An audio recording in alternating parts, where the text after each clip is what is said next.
ഇപ്പൊ നോക്കുക, മുസ്ലിങ്ങൾക്ക് എന്താ കിട്ടിയെച്ചാൽ അവർക്ക് മദ്രസകളുണ്ട്, അവർക്ക് പറഞ്ഞു കൊടുക്കാൻ സംവിധാനങ്ങളുണ്ട്. ഉണ്ടോ? മദ്രസ അധ്യാപകന്മാർക്ക് ശമ്പളം കൊടുക്കേണ്ടത്, ഈവൻ സർക്കാർ പോലും ആനുകൂല്യം കൊടുക്കേണ്ടത്. നിങ്ങൾ ആനുകൂല്യം കൊടുക്കാൻ നിങ്ങൾ ടാക്സ് കൊടുക്കുന്നവരോ? മുസ്ലിം സമുദായം അവരുടെ കാര്യം നോക്കുന്നുണ്ട്. അവർ തെരഞ്ഞെടുക്കുന്നവൻ കമ്മ്യൂണിസ്റ്റ് ആണോ കോൺഗ്രസ് ആണോ എന്നല്ല അവൻ നോക്കുന്നത്, അവന്റെ മതത്തിന് ഉപകാരം ഉണ്ടോ. കമ്മ്യൂണിസ്റ്റുകാരൻ ഭരിച്ചാലും കോൺഗ്രസ് ഭരിച്ചാലും മുസ്ലിം വിഭാഗത്തിനൊരു കുഴപ്പമില്ല, അവർക്ക് സുരക്ഷിതത്വമാണ്. അവർക്കൊന്നും അവരുടെ മതം പഠനം നടക്കുന്നുണ്ട്. ഉണ്ടോ ഇല്ലയോ? കോൺഗ്രസ് ഭരിച്ചാൽ അവർക്ക് കിട്ടുന്നുണ്ട്, പക്ഷെ ഹിന്ദു ജന്തു ഭരിച്ചാൽ മാത്രം നന്നാവില്ല. പ്രിയപ്പെട്ട സ്വാമി, അങ്ങിരിക്കുന്നത് ക്ഷേത്രനടയിലാണ്, അങ്ങയുടെ മുമ്പിലിരിക്കുന്നത് ഒരു വേദഗ്രന്ഥമാണ്.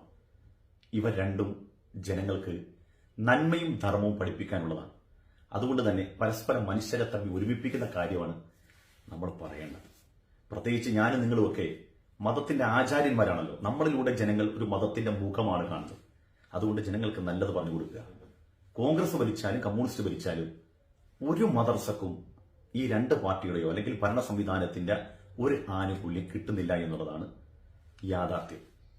മദർസയിലെ ഉസ്താദന്മാരുടെ ശമ്പളം, പള്ളിയുടെ നിത്യ നടത്തിപ്പ്, ഇതെല്ലാം അതാത് പ്രാദേശിക അടിസ്ഥാനത്തിൽ രൂപീകരിക്കപ്പെടുന്ന മുസ്ലിം സഹോദരങ്ങൾ ഒരുമിച്ച് കൂടിയുള്ള മഹല്ല് കമ്മിറ്റി എന്ന് പറയും. ആ കമ്മിറ്റി വ്യക്തികളിൽ നിന്ന് പിരിച്ചുണ്ടാക്കുന്ന പണം കൊണ്ടാണ് ഈ മദർസയും ഈ പള്ളിയൊക്കെ നടന്നു പോകുന്നത്. അല്ലാതെ ഇവിടെ ഇടതുപക്ഷത്തിന്റെയോ അല്ലെങ്കിൽ കോൺഗ്രസിന്റെയോ ഒന്നും പണം കൊണ്ടല്ല ഇത് നടന്നു പോകുന്നത്. ഇത്തരം വിദ്വേഷപരമായ പ്രചരണങ്ങൾ നടത്തി എന്തിനാണ് സമൂഹത്തിനിടയിൽ ഭിന്നിപ്പുണ്ടാക്കുന്നത്? എത്രയോ നല്ല കാര്യം പറയാം. സ്വാമി ഇതൊക്കെ പറയുന്നതിന്റെ പിന്നിലുള്ള ഉദ്ദേശം ഒന്നു മാത്രമാണ് എന്ന് കൃത്യമാണ്.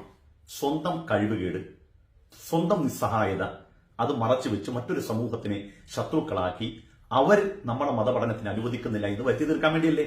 എന്നാൽ സ്വാമി ഒരു കാര്യം മനസ്സിലാക്കണം, സ്വാമിയെ പോലുള്ള നൂറുകണക്കിന് യോഗിവര്യന്മാരുണ്ടല്ലോ. നിങ്ങൾ ഈ ഹിന്ദു സമൂഹത്തിന് വേണ്ടി എന്ത് ചെയ്യുന്നു?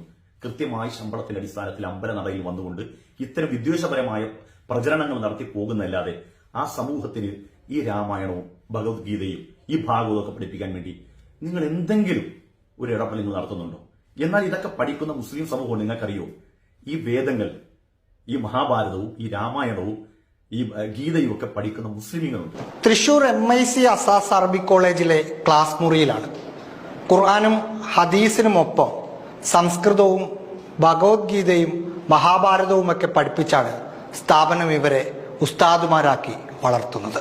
വിഷ്ണു ഗുരുദേവോ മഹേശ്വര ഗുരു സാക്ഷാത് പരബ്രഹ്മ തസ്മൈ ശ്രീ ഗുരവേ നമഃ. നമസ്തേ. ഇനി വയം ആരംഭം കുർമഃ. പ്രഥമം